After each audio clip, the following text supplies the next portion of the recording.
বাবা hotel and restaurant. Panagarh Darjeeling মোড়ের কাছেই অবস্থিত এই হোটেল কাম রেস্তোরাঁটি প্রসিদ্ধ তার বাঙালি থালিসহ বিভিন্ন ধরনের মাছ এবং মাংসের জন্য। নিত্যদিনের পথ চলতি মানুষ তাদের গন্তব্যে যাওয়ার পথে এই রেস্তোরাঁতে তাদের দুপুরের বা রাত্রের খাবার উপভোগ করে থাকেন। আজ একটা দিন দুপুরবেলা ছুটি পেয়ে আমরা পৌঁছে গিয়েছিলাম এই বাবা হোটেল কাম রেস্তোরাঁতে সেখানকার খাবার চেখে দেখতে। যেহেতু দুপুরবেলা, তাই আমরা কোনো দিকে না তাকিয়ে অর্ডার করেছিলাম একটা নিরামিষ থালি, যার দাম ছিল 120 টাকা। সঙ্গে নিয়েছিলাম 1 প্লেট মাটন এবং 1 প্লেট চিকেন। মাটনের দাম ছিল 320 টাকা এবং চিকেনের দাম 200 টাকা। থালিতে প্রথম পাতে যেটা ছিল সেটা হলো গাওয়া ঘি, আর গরম ভাতে ঘি সঙ্গে কাঁচা লঙ্কা আর নুন দিয়ে মেখে মুখে দিতেই মিলল সেই ছোটোবেলার স্বাদ। ঘিয়ের যেরকম টেস্ট রয়েছে সেরকম গরম ভাতে ঘি পড়ে মানে একটা আলাদা অনুভূতি।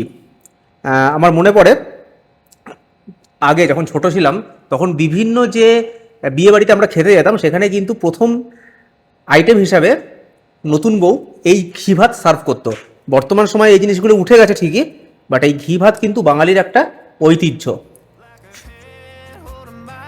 এরপর ছিল শাক, পনকা শাক, বাঙালি থালির আর এক ঐতিহ্যবাহী পদ। বাঙালি থালিতে এই আইটেমগুলো কিন্তু সমস্ত জায়গাতে ভালোভাবে দেওয়া হয়। এই যে শাক, ডাল, তারপরে ঘি, এই আইটেমগুলো কিন্তু বাঙালি থালিতে দেওয়া হয়ই। আর এই আইটেমগুলোর জন্যই কিন্তু বাঙালি থালির একটা আলাদা ঐতিহ্য। খেয়ে দেখি।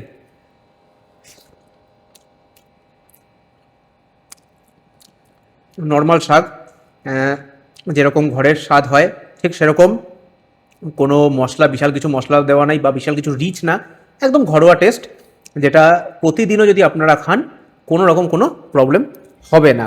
তবে শাকটার সঙ্গে আর একটা জিনিস খুব মিস করছিলাম, সেটা হলো কাসুন্দি। শাকের সঙ্গে কাসুন্দি যদি থাকতো জাস্ট জমে যেত। এরপর আমাদের পাতে পড়লো ডাল, মুগ মুসুর মিশ্রিত ডাল, সঙ্গে ছিল আলু ভাজা।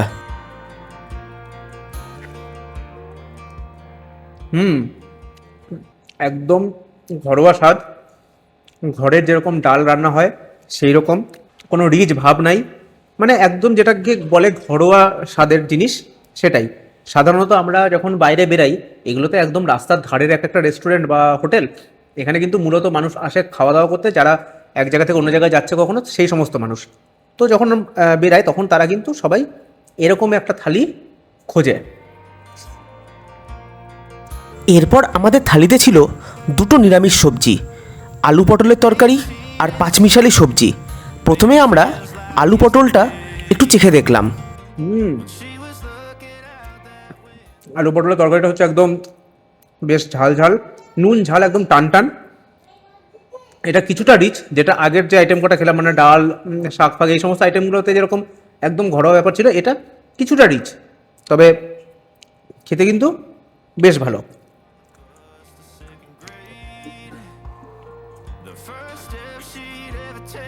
পরবর্তী পদ ছিল পাঁচমিশালি সবজি, কিন্তু থালির সঙ্গে এতগুলো পদ এখানে দেওয়া হয়েছিল, যার জন্য এই পাঁচমিশালি সবজিটা আমাকে শুধুই টেস্ট করতে হলো।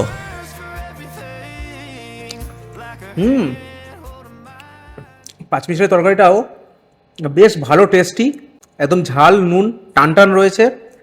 আর পুরো থালিটা নিরামিষ হলেও এই পাঁচমিশালি তরকারি আর পটলের তরকারি, এই দুটোর মধ্যে কিন্তু একটা আলাদা মানে স্বাদ রয়েছে, যেটা নিরামিষ তরকারি হলেও কিন্তু বেশ ভালো একটা টেস্ট রয়েছে। যারা শুধুমাত্র নিরামিষ ভোজি বা শুধু নিরামিষ খান, তারা এই থালিটা যদি নেন তাহলেই আমার মনে হয় তাদের পেট ভালোভাবে ভরে যাবে। কিন্তু আমরা তো নিরামিষাশী নই, তাই নিরামিষ তরকারি দিয়ে পেট ভরলেও মন ভরে না। আর সেই জন্যই আমাদের শেষ 2টো আইটেম ছিল চিকেন এবং মাটন। চলুন প্রথমে চিকেনটা ট্রাই করা যাক।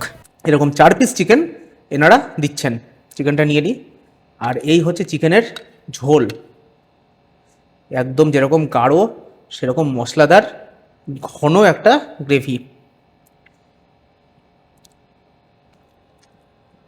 চিকেনটা কিন্তু বেশ মশলাদার একটা চিকেন, মানে চিকেনের ঝোলটা যে তৈরি হয়েছে সেটা কিন্তু বেশ মশলাদার, কিন্তু ঝালের পরিমাণটা তুলনামূলকভাবে অনেক কম। আর চিকেনটা একটু দেখাই, একদম কিন্তু নরম, যথেষ্ট নরম, আর ভিতরটা কিন্তু একদম ভালোভাবে সেদ্ধ হয়েছে। Well boiled chicken. খেয়ে দেখি চিকেনটা।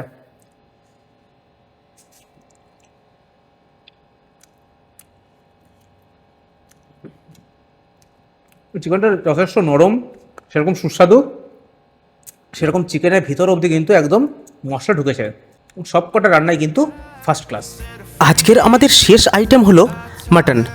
মাটনের পিসগুলো ছিল বেশ বড় এবং গ্রেভিটাও দেখতে লাগছিল বেশ। তবে খেতে কেমন হবে সেটা তো বুঝবো টেস্ট করার পরেই। ঝোলটার অসাধারণ টেস্ট রয়েছে। আর মাটনটা দেখুন, মাটনটা কিন্তু একদম ভালোভাবে ওয়েল বয়েলড, পুরো ভালোভাবে সেদ্ধ হয়েছে মাটনটা। আর মানে মাটনটা যেরকম একটা মাটন যেরকম হওয়ার সেরকমই হয়েছে। হাত দিয়ে ছেড়ে যাচ্ছে মানে বুঝতে পারছেন ভালোই সেদ্ধ হয়েছে মাটনটা। খেয়ে দেখি।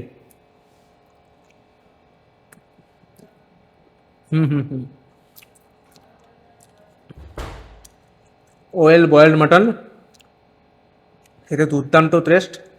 যে টেস্টটা প্রত্যেকটা বড় বড় রেস্টুরেন্টে হয়ে থাকে ঠিক সেরকমই একটা টেস্ট রয়েছে। রাস্তার ধারে রেস্টুরেন্ট, সব কটা খাবার, যে কটা খাবার আমরা খেলাম সব কটা খাবার কিন্তু জবরদস্ত খেতে।